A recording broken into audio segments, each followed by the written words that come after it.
जय बालाजी दोस्तों, आपका राजनीतिक टॉक के चैनल में स्वागत है। तो क्या आपको पता है कि 2026 के बाद भारत की संसद का नक्शा पूरी तरह से बदल सकता है।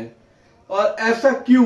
क्योंकि अभी वर्तमान संसद में भी एक बात कही गई है कि संसदों की सीटों की संख्या बढ़ाई जाए, लोकसभा की सदस्यों की संख्या बढ़ाई जाए। ये संसद में एक तरह से मांग उठी है। वर्तमान में संसद की कितनी सीटें हैं लोकसभा की? तो वर्तमान में लोकसभा की सीटें हैं 543, 543 हैं। लेकिन आने वाले फ्यूचर के समय में यह संख्या कब कितनी हो सकती है? 600 या उससे अधिक। 600 होगी तो कितने का मार्जिन हो गया? तकरीबन 57 सीटों का मार्जिन होगा। 57 सीटें और बढ़ सकती है, 57 एमपी और बढ़ सकते हैं दोस्तों। और यही कारण है कि डेलिमिनेशन को लेकर, जो डेलिमिनेशन का मुद्दा आप संसद में सुने होंगे, इसके चक्कर में भारत में बड़ी बहस शुरू हो गई है। अब हम बात करते हैं कि डेलिमिनेशन है क्या। क्या ये इतना वर्ड का मीनिंग है जो संसद में इसके बारे में बात हुई? डेलिमिनेशन का मतलब क्या है, मीनिंग क्या है? तो चलिए जानते हैं।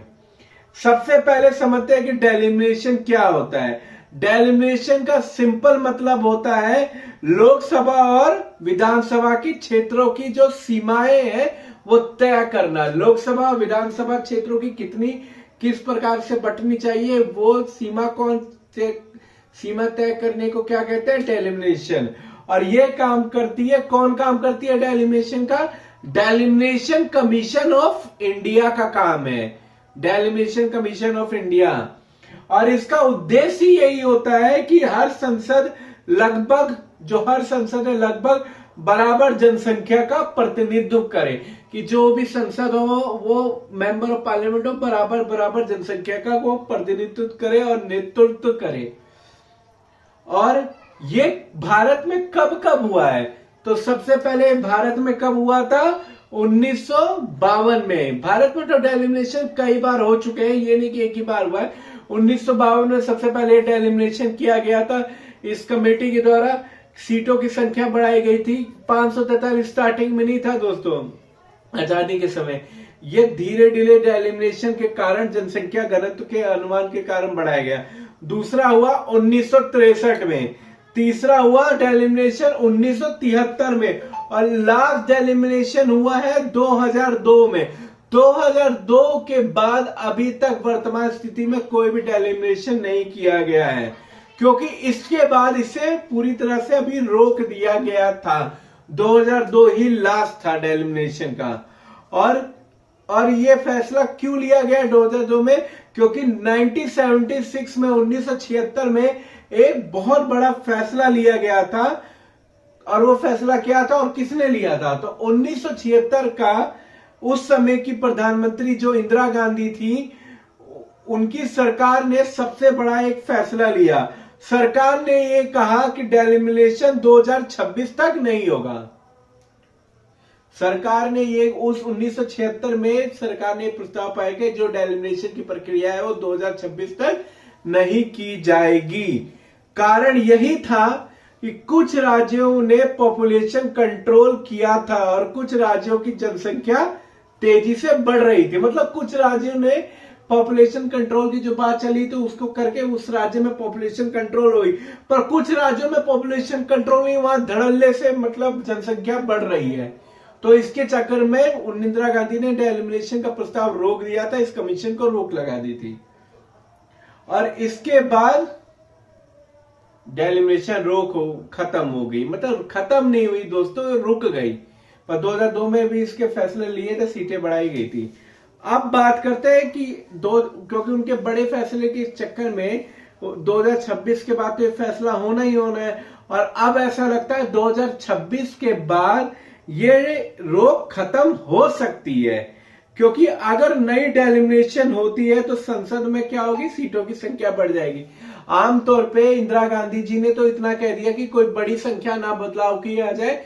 1976 में ये बिल पारित किया जो 2026 तक वैलिड है। अब क्या है कि अब अब 2026 आ गए तो भाई अब डेलिमिटेशन की नीति अब वर्तमान सरकार चाहे तो इसको चेंज कर सकती है या बढ़ा सकती है, घटा तो नहीं सकती है, बढ़ाएगी। और अगर आप मान लीजिए अगर नई डेलिमिटेशन होती है तो संसदों की सीटों की संख्या बढ़ जाएगी, और इससे सबसे ज्यादा किस राज्य को फायदा होगा? तो पूरे भारत में सबसे ज्यादा जनसंख्या वाला राज्य कौन है? उत्तर प्रदेश। तो सबसे पहला फायदा इसको उत्तर प्रदेश को होगा, फिर होगा बिहार को, थर्ड नंबर पे होगा सबसे बड़ा भूभाग क्षेत्र क्या है जिनका है राजस्थान, और फोर्थ नंबर पे होगा एमपी। ये 4 राज्य जो है सबसे ज्यादा जनसंख्या वाले राज्य हैं, और भूभाग भी इनका काफी ठीक ठाक ही है, और इन राज्यों की जनसंख्या तो अधिक है, भूभाग भी ठीक ठाक ही है।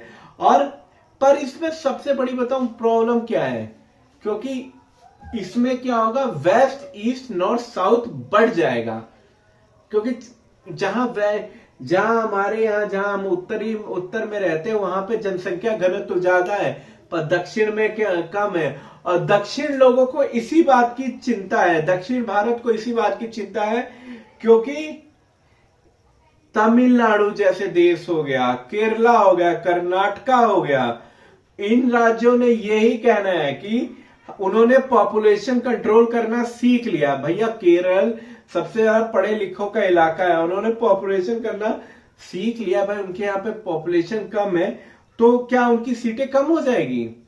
वो कहते कि भाई हमारी सीटें कम तो नहीं होनी चाहिए, कि भैया तुम उत्तर प्रदेश को सीटें बढ़ा दो भाई उनकी जनसंख्या जाके, और हमारी सीटों की संख्या कम कर दो। ये तो होना नहीं चाहिए।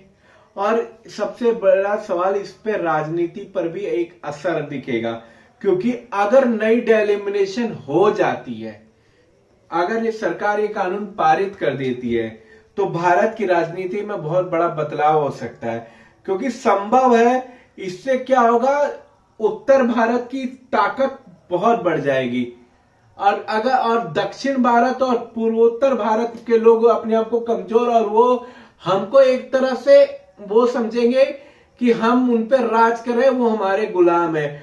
वही जैसे अंग्रेज करते थे, उनकी मन में यही बात आएगी। और इसी कारण ये आने वाले समय में, अभी तो ईरान और इजराइल ही बढ़िया मसालेदार मुद्दा बना पड़ा है, पर फ्यूचर में भारत की राजनीति में देखिएगा यही सबसे बड़ा मुद्दा बनेगा और विवाद बनेगा। तो अब सवाल यही है कि क्या 2026 के बाद भारत की संसद सच में बदल जाएगी, और क्या उत्तर और दक्षिण भारत के बीच नई बहस शुरू हो जाएगी? आपकी क्या राय है कमेंट में जरूर बताइएगा, क्योंकि उत्तर भारत और दक्षिण भारत की तो लड़ाई भाई सदियों से चली आ रही है। वो अपने आप को अलग मानते हैं, हम अलग मान रहे हैं। तो इसी के चक्कर में आप अपनी राय कमेंट में लिखिए, क्या ये डेलिमिनेशन होना चाहिए, नहीं होना चाहिए? अगर होना चाहिए तो क्या इसमें सुधार होने चाहिए, इसकी राय लिखिए, ताकि सरकार तक तो ये बात पहुंचे, क्योंकि मेन आपको जागरूक होना है। जनता जागरूक होगी तभी नेता जागरूक होंगे और वो काम करेंगे। तो ये सारी वीडियो देखिए, अपनी जानकारी बढ़ाइए, और ऐसी वीडियो आपको अच्छी लगे तो मेरे चैनल को सब्सक्राइब करो यार, सब्सक्राइब करो, लाइक करो, कमेंट करो भैया, क्योंकि ज्ञान ज्यादा जरूरी है, क्योंकि राजनीति का टॉपिक बहुत है। आप दिमाग को तो आप ये जानोगे तो सरकार से सवाल पूछोगे, तरह तरह के सोशल मीडिया पे मन ना देखिए। तो जय बालाजी, चैनल को सपोर्ट कीजिएगा।